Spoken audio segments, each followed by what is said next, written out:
في وقت مبكر من يوم الجمعة الماضي، شهدت منطقة الصحراء المغربية قصفاً صاروخياً نفذته طائرة مسيرة مغربية على قافلة تقل عدداً من المرتزقة الذين اقتحموا المنطقة العازلة قرب الجدار الدفاعي الشرقي للصحراء المغربية.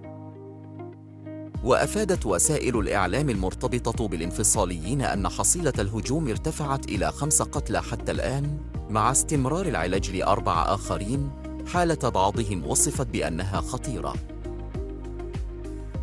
وقام الجيش المغربي بتنفيذ هذه العملية بعدما رصدت المعلومة وجود عضو بارز في جبهة البوليساريو وقائد منطقة معينة داخل المنطقة العازلة، وقاموا بتوجيه طائرات مسيرة على الفور للقضاء على هذه المجموعة. كان أحد الصواريخ كافياً لتحقيق هذا الهدف.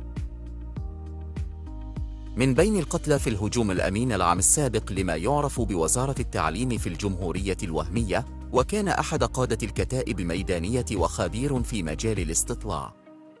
هذا الهجوم الجوي قد يكون له تأثير كبير على قيادة الجبهة الانفصالية، وقد يعجل بتغييرات في ديناميات المنطقة.